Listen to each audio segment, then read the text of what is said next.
दोस्तों नमस्कार, welcome to our channel. आप सभी का हमारे चैनल पर हार्दिक स्वागत है। आज की हमारी बड़ी अपडेट रहेगी राजस्थान विधानसभा उपचुनाव को लेकर।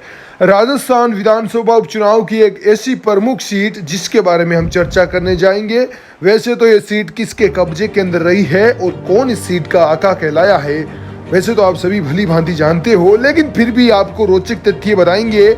साथ साथ इस बार विधानसभा उपचुनाव में सीट का समीकरण क्या रहने वाला है और इस बार किसका बोलबाला रहने वाला है, उसको लेकर भी पूरी अपडेट और पूरी जानकारी होने वाली है। उससे पहले साथियों, आपसे मेरी छोटी सी रिक्वेस्ट रहेगी कि मिस्टर दीप्स पर आप सभी साथी और हमारे इस चैनल पर जितने भी साथी जुड़ रहे हैं सभी साथियों से आग्रह रहेगा कि ज़्यादा से ज़्यादा चैनल को सब्सक्राइब करें।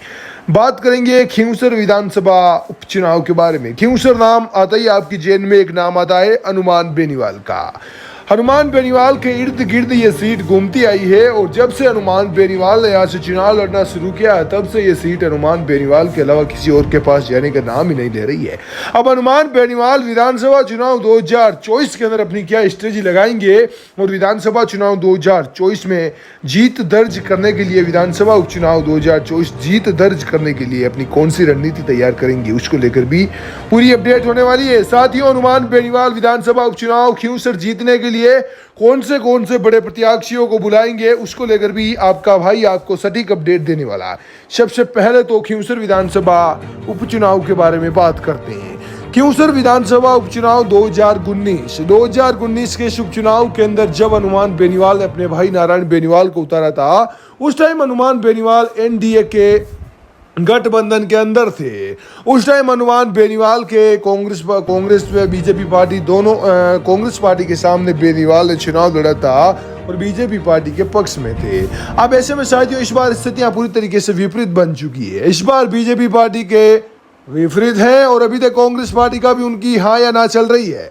साथियों, आपको मैं बता दूं 2019 का उपचुनाव हनुमान बेनीवाल की आरएलपी पार्टी ने जीता था और हनुमान बेनीवाल लगातार इस सीट से जीतते आ रहे हैं। ये 5वां उनका चुनाव हो चुका है, 2 बार लोकसभा का और 3 बार वो खुद एमएलए बन चुके हैं। ऐसे में साथियों विधानसभा चुनाव 2023 में हनुमान बेनीवाल हारते हारते बचे थे। वो हनुमान बेनीवाल का एक बड़ा ही अलोकनीय दौर था। 2023 विधानसभा चुनाव में हनुमान बेनीवाल ने अपनी आरएलपी पार्टी को राजस्थान के अंदर 125 सीटों के ऊपर चुनाव प्रत्याशियों को चुनाव लड़ाया था, लेकिन अपनी खुद की सीट बड़ी मुश्किल से हनुमान बेनीवाल बचा पाए थे और इस सीट पर बीजेपी पार्टी के रेवंत राम डांगा ने हनुमान बेनीवाल को क्या शानदार चुनौती दी थी, क्या शानदार टक्कर दी थी। मात्र 2000 वोटों से हनुमान बेनीवाल चुनाव जीते थे और एक वक्त ऐसा भी आया था जब ये अफवाह फैल गई थी समूचे राजस्थान के अंदर कि भाई हनुमान बेनीवाल चुनाव हार गए हैं।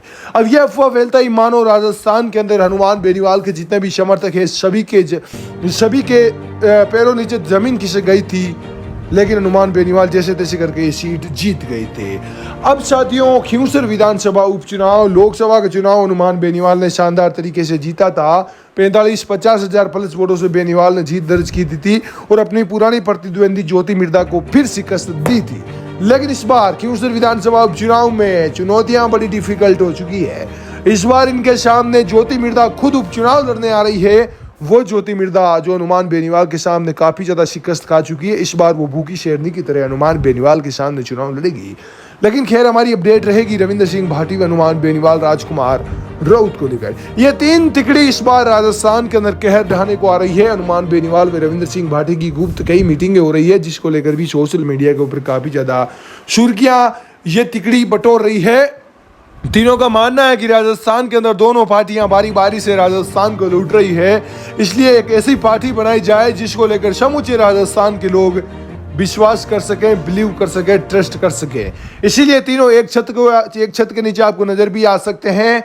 रविंद्र सिंह भाटी व हनुमान बेनीवाल के बीच में जिस प्रकार की जो अदावतें रही है, वैसे तो आप सभी जानते ही होंगे, लेकिन पिछले कई 1 या 2 महीने से बेनीवाल व रविंद्र सिंह भाटी को एक साथ देखा भी गया है और इनकी चर्चाएं भी सोशल मीडिया के ऊपर काफी ज्यादा तेज हो रही है। साथियों, खींवसर विधानसभा उपचुनाव में पॉजिटिव खबर भी आ सकती है, जिसको लेकर कयास भी लगाए जा रहे हैं। आपको क्या लगता है, कौन देगा हनुमान बेनीवाल का साथ, या रविंद्र सिंह भाटी आएंगे या फिर नहीं आएंगे? कौन जीतेगा खींवसर विधानसभा उपचुनाव? एक बार सभी साथी कमेंट सेक्शन में कमेंट करके जरूर बताएं। आप सभी का हमारे साथ जुड़ने के लिए धन्यवाद। जय हिंद, जय भारत, वंदे मातरम।